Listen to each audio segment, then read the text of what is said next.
Yeah. It's a little confusing, trust me. But uh, next year, of course, Orange Bowl and Cotton Bowl, they'll play. The two winners will play against each other in Glendale, Arizona, at the Cardinal Stadium. And then there's also 2017 with the Fiesta Bowl and the Chick-fil-A Bowl.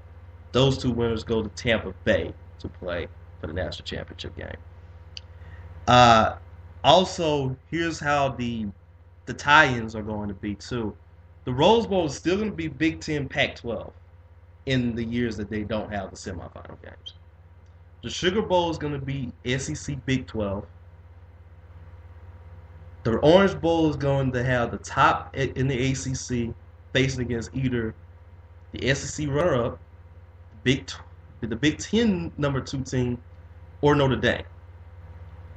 The Cotton Bowl is going to have the at-large teams. The Fiesta Bowl is also going to have at-large teams, and the Chick-fil-A Bowl is going to have at-large teams as well. And the different criteria for this is going to be, from what I see here, is going to be the highest ranked champion from the other five conferences. The non mid majors like Conference USA, MAC, Mountain West, Sun Belt, and the old Big East is guaranteed a berth if the group's top team is not in the playoff. So at least it gives room for a small team to at least make it get in there. So I think that kind of does a little bit something right there, but I don't know. Yeah, it's tricky for me, man. It's tricky. I need tutoring just to get this. Yeah, I'm pretty sure ESPN is going to give us our tutoring in about 6 months. Mm-hmm. But I think it's going to be interesting to be seen here, especially with the different playoff. I think with the tournament there. Personally, I feel like that it's going to be a pretty good one. 4 teams is perfect, but then again, I would like to see it go up to about 8, 16, maybe 24, or 32. 32. I'm sticking with it. Wow. I'm sticking with it. That's I just want to see every conference have at least a representative in there. as most as I want to see is go to top 25, just because that's the AP poll. Okay. I think that's fair. I think if you make top 25, you can live. You can go. Anything other than that is overkill. Mm. Yeah, it kind of gets to the point too with injuries, Yeah. and somebody gets hurt.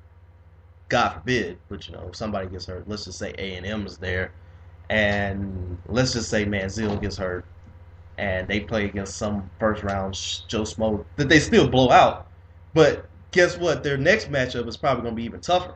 Right. And Yeah. Football is hard. Like you can do that with basketball because it's not as physical, but with football, Mhm. they have a playoff system. Well, they have a playoff that long might Mhm. be too taxing unless you had all the games in what a weekend or something. Yeah. Well, here's at least the good thing too.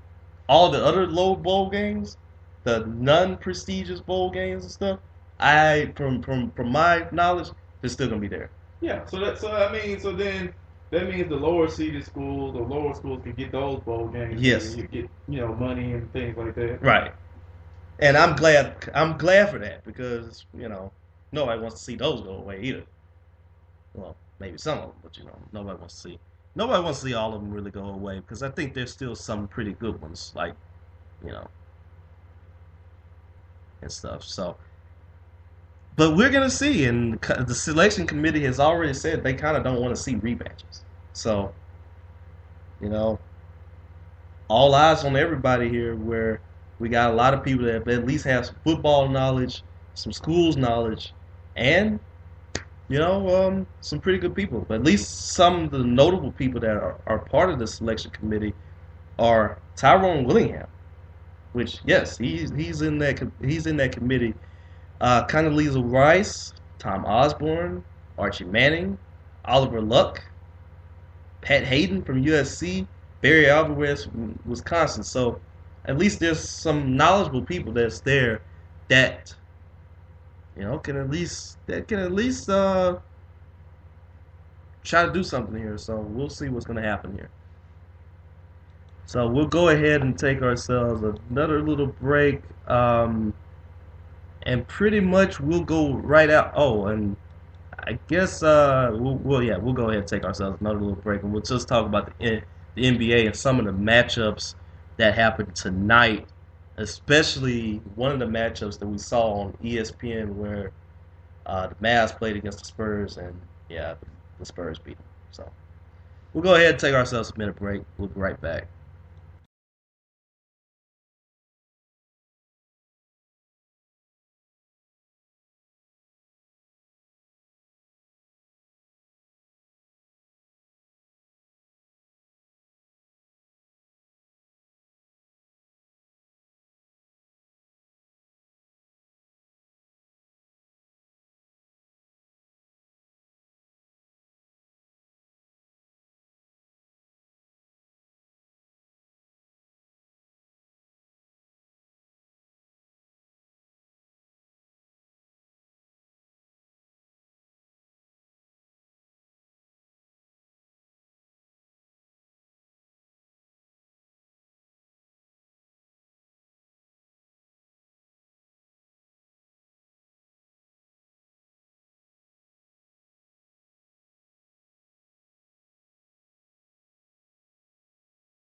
All right, we're right back with the Gafford and Brown Show, and this is probably going to be the last segment that we have of tonight.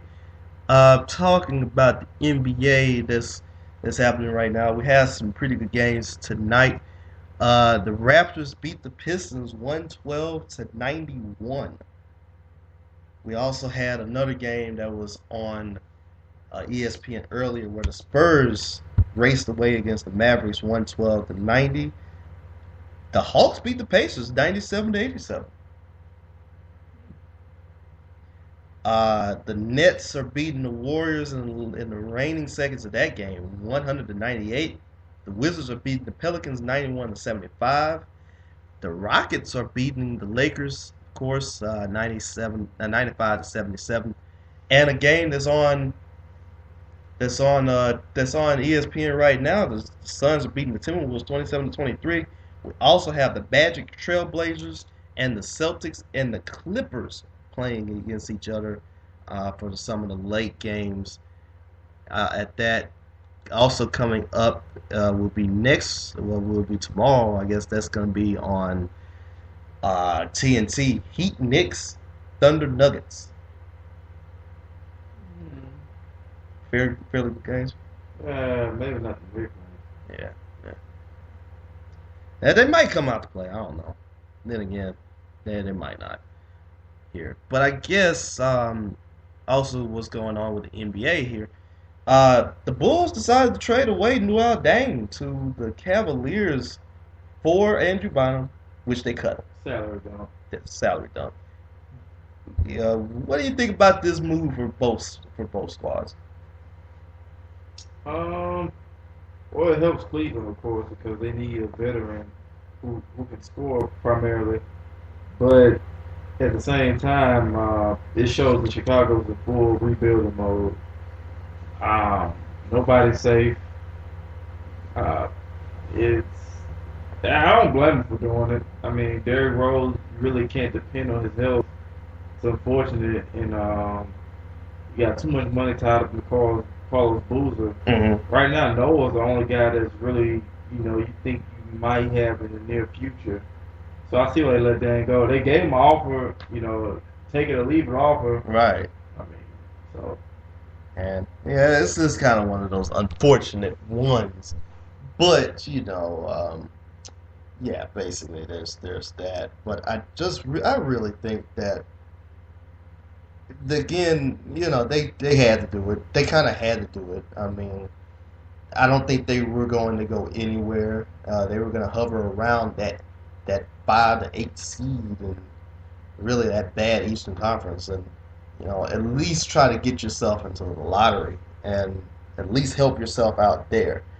I guess the main issue is they're probably going to amnesty Boozer when it comes to this off season, and probably for good reason because that deal is a little bit bad.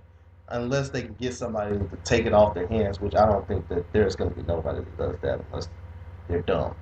So there's that. Now, if Cleveland getting Luol Deng, at least it shows a player like Kyrie Irving that you care enough about the team to try to get them back into or to just at least make an effort to get into the playoffs. So there's going to be that, and I feel like that there's probably going to be some more of these salary cap type deals. Yeah, Paul Gasol was Right. mentioned would be a possible one. He was. I know it was rumbles of him probably going to Cleveland for a couple of picks and Deion Waiters, but they didn't want to give Waiters up. Right. Now, if you're Andrew Bynum, who do you think is going to give him a shot? Well, I read earlier that Miami's interested.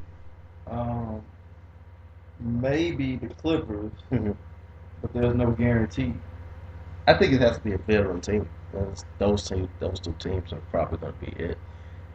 Will the locker room help him out though? That's going to be another thing because You look at a team like Brooklyn, who just had the premier big man go down with a season-ending injury. Right. They could use him. they could, but there's going to be one problem with that luxury tax. Yeah. And I don't know how much they could offer to him based on that. And I don't know if they want to really go up too much. But hey, at least Mikhail Prokhorov has shown that he will spend, and he will spend a lot for short-term results and pay for it later. So there's that. Also, what's else going on for the NBA? J.R. Smith got fined $50,000 for untying shoes. Mm-hmm. That's pretty childish on his part, but at the same time, It's just J.R. Smith. J.R. Smith is continuing to be J.R. Smith. I don't know. It's like I just don't know anymore. Sometimes some of the stuff it makes you laugh, but then again, some of the stuff people are growing a little bit tired of it. I saw a stat earlier online where let's see, J.R. Smith has been fined for, and here's the things that he's been fined. This is from Brian Windhorst, his Twitter account. He has been fined for Twitter comments, Twitter photos, of course with Tahiri, yelling at Mark Cuban, flagrant fouls, flopping, and untying shoes. J.R. Smith's suspensions in his career. He's been suspended 5 games for drugs, 1 for throwing an elbow, 7 for reckless driving, 10 for fighting, and 3 for conduct detrimental to the team. He has been also fined $50,000 for tying players' shoes. And by Windhorst's count, he says that J.R. Smith has been fined at least $910,000 in his career. I'm like, dude, come on now. yeah, that's a lot of money going away. In this case, I would probably want him to get at least get the 90,000 out of the way and at least go for a clean $1 million. Why not? Why not? Really? Why not? In this case, shifting sports a little bit, and we got ourselves a Hall of Fame now for the Baseball Hall of Fame. Greg Maddux, Tom Glavine, and Frank Thomas. Good moves, bad moves. I'm not mad at it. Everyone seems deserving on that list. Yeah, me neither. I think the only one thing I could take away from it, I wish John Smoltz was eligible at this time. And just seeing Maddux, Glavine, and Smoltz getting there together. Pretty special. Yes. And the Smoltz will probably get there one day. He'll probably be a first ballot as well. Based on what he did as a closer and also what he did as a starter. He's got to be first ballot, I feel like. And I'm sure Maddux and Glavine will be there to cheer him on there. And Frank Thomas, He's very deserving of it too. And once again, I think he was one of those people that he had